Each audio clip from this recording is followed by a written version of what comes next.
గురువుగారు, రామాయణం చెట్టుకి ఎటువంటి ప్రాధాన్యతనిచ్చింది ఒక ఉదాహరణతో తెలియజేస్తారా?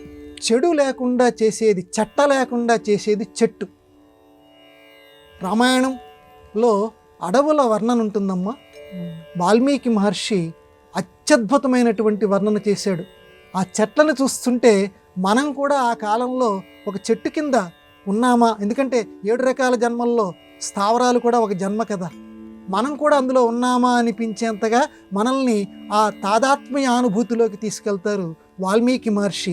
ఆ చెట్ల వర్ణన, అరణ్య వర్ణన. ఎందుకనంటే సీతమ్మ వారిని రావణాసురుడు ఎత్తుకొని వెళ్ళేటువంటి సందర్భంలో ఆవిడ గొంతెత్తి అరుస్తూ ఉంటే చెట్లు కూడా ఓ ఓ అని అరిచినాయట. ఎలాగా? కొమ్మలు అనేటువంటి చేతులతోటి అయ్యో అయ్యో ఈ కొమ్మలు ఎలా ఊగుతూ ఉన్నాయన్నమాట అండి.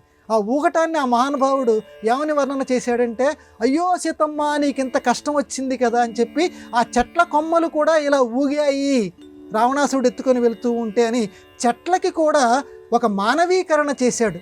చెట్లని జీవితంలో ఒక భాగం చేశాడు వాల్మీకి మహర్షి. భరతుడు శ్రీరామచంద్రమూర్తిని కలుసుకోవటానికి వచ్చినప్పుడు అల్లంత దూరంలో లక్ష్మణుడు భరతుణ్ణి చూడటానికి ముందే ఒక చెట్టుని చూస్తాడు. రథం మీద కోవిదార చెట్టు, ఎర్ర కాంచనపు చెట్టు. అంటే తన ధ్వజాల మీద, జెండాల మీద కూడా చెట్టు బొమ్మని చిత్రీకరించుకున్నారమ్మ రాజులు. అది గొప్పతనం. అంటే చూడండి, చెట్టుకి ఎంత విలువ ఇచ్చారో. మనం ఈరోజు పర్యావరణం చెప్పి చెట్లు పెంచండి అని చెప్పి ఈరోజు మనం ఘోష పెడుతున్నాం, పర్యావరణం చెడిపోతుందని చెప్తున్నాం. దీనిని వాల్మీకి మహర్షి ఎంత ఆధునికుడో చూడండి, ఎంత ప్రాచీనుడో అంత ఆధునికుడు. చెట్లని పెంచండి, చెట్టుకి జెండా స్థానం ఇచ్చారు. రాముల వారి యొక్క రఘువంశానికి చెందినటువంటి ఆ రథం మీద గుర్తు కింద ఈ చెట్టును ఉంచాడమ్మా. ఇంకా వేరే జంతువును ఉంచలా, ఇంకా వేరే దాన్ని ఏముంచలా.